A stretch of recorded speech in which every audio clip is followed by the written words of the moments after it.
ବର୍ତ୍ତମାନର ସବୁଠାରୁ ବଡ଼ ଖବର ଯାହାକି ରହିଛି ଆଧାର କାର୍ଡ଼ ଜରିଆରେ ଆପଣମାନଙ୍କୁ 50,000 ଟଙ୍କା ମିଳିବ।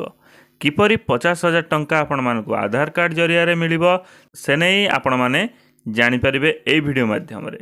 ଭିଡ଼ିଓଟି ସମ୍ପୂର୍ଣ୍ଣ ଦେଖନ୍ତୁ। ତା ପୂର୍ବରୁ ଯଦି ଚ୍ୟାନେଲକୁ ସବସ୍କ୍ରାଇବ୍ କରିନାହାନ୍ତି ସବସ୍କ୍ରାଇବ୍ ମଧ୍ୟ କରିନିଅନ୍ତୁ। ଦେଖନ୍ତୁ ଆରମ୍ଭ କରିବା। ଆଧାର କାର୍ଡ଼ରେ ମିଳିବ 50,000 ଟଙ୍କା। କ'ଣ ରହିଛି ଅପଡ଼େଟ୍ ଜାଣିବା। ସାଧାରଣ ଲୋକ ହୁଅନ୍ତୁ ବା ଗରିବ ସୀମାରେଖା ତଳେ ଥିବା ବ୍ୟକ୍ତି ପ୍ରତ୍ୟେକଙ୍କ ପାଇଁ ନୂଆ ନୂଆ ଯୋଜନା ସରକାରୀ କାର୍ଯ୍ୟକାରୀ କରୁଛନ୍ତି। ଏହିସବୁ ଯୋଜନା ବିଷୟରେ ଅନେକ ଅବଗତ ନଥିବାରୁ ଏହାର ଲାଭ ପାଇପାରିବାରୁ ବଞ୍ଚିତ ହେଉଛନ୍ତି। ଆଧାର କାର୍ଡ଼ ମାଧ୍ୟମରେ ଏହିଭଳି ଏକ ଯୋଜନା ଲାଭ ଉଠାଇ ପାରିବେ ଲୋକେ। ଏହି ଯୋଜନା ମାଧ୍ୟମରେ ସାଧାରଣ ବ୍ୟବସାୟୀ ବା ବ୍ୟବସାୟିକ କରିବାକୁ ଇଚ୍ଛୁକ ଥିବା ବ୍ୟକ୍ତି ଲାଭବାନ ହୋଇପାରିବେ। ଆଜ୍ଞା ହଁ, ଆମେ କହୁଛୁ ପ୍ରଧାନମନ୍ତ୍ରୀ ସ୍ୱନିଧି ଯୋଜନା ତଥା ଗରିବଙ୍କୁ ଆତ୍ମନିର୍ଭରଶୀଳ କରିବା ଲକ୍ଷ୍ୟରେ ଏହି ଯୋଜନା କାର୍ଯ୍ୟକାରୀ କରିଥାଏ। ଏହି ଯୋଜନା ମାଧ୍ୟମରେ ହିତାଧିକାରୀ ରୋଜଗାର କରିପାରିବେ। ତେବେ କିଭଳି ଏହି ଯୋଜନାର ଲାଭ ଉଠାଇ ପାରିବେ ଲୋକେ, ଏଥିପାଇଁ ଦେଖନ୍ତୁ ସମ୍ପୂର୍ଣ୍ଣ ଭିଡ଼ିଓଟି।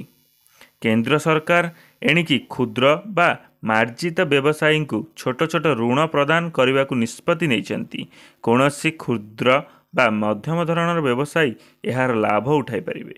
ଏହା ପୂର୍ବରୁ ଆପଣମାନଙ୍କୁ ଯୋଜନା ବିଷୟରେ ସବିଶେଷ ତଥ୍ୟ ପ୍ରଦାନ କରିବି। ପ୍ରଧାନମନ୍ତ୍ରୀ ସ୍ୱନିଧି ଯୋଜନା ମାଧ୍ୟମରେ 50,000 ଟଙ୍କା ଋଣ ପ୍ରଦାନ କରାଯାଉଛି। ତେବେ ଏଥିପାଇଁ ଏକ ପ୍ରକ୍ରିୟା ରହିଛି। ପ୍ରଥମେ ବ୍ୟାଙ୍କ ଆପଣଙ୍କୁ 10,000 ଟଙ୍କା ପ୍ରଦାନ କରିବ। ଏହାକୁ ସଠିକ୍ ସମୟରେ ପୈଠ କଲେ ଆପଣମାନେ ପୁନଶ୍ଚ 2 ଗୁଣା ଲୋନ୍ ମିଳିପାରିବ। ଦ୍ୱିତୀୟ ଥର ଋଣ ପରିଶୋଧ କଲେ ପୁନଶ୍ଚ ଏହା 2 ଗୁଣାକୁ ଅଧିକ ଋଣ ପ୍ରଦାନ କରାଯିବ। ଏହା ପ୍ରଥମେ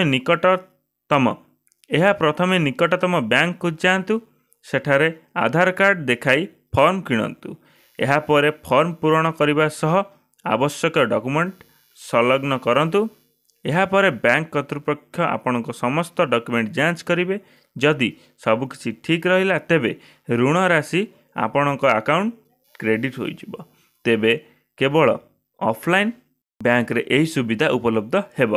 ଏଥିପାଇଁ ଆପଣଙ୍କୁ ପ୍ୟାନ୍ କାର୍ଡ଼ ସହ ଆୟ ଉତ୍ସ ଦର୍ଶାଇବାକୁ ହେବ। ତାହା ସହିତ ପରିଚୟ ପତ୍ର ଓ କେଉଁ କାର୍ଯ୍ୟ ପାଇଁ ଋଣ ଆବେଦନ କରୁଛନ୍ତି ତାହା ମଧ୍ୟ ଦର୍ଶାଇବାକୁ ପଡ଼ିବ। ଆପଣମାନଙ୍କୁ ଏହିଭଳି ସୂଚନା ପାଇବା ପାଇଁ ଭିଡ଼ିଓଟି ଲାଇକ୍ କରନ୍ତୁ, ଚ୍ୟାନେଲକୁ ସବସ୍କ୍ରାଇବ୍ କରନ୍ତୁ। ଜୟ ଜଗନ୍ନାଥ।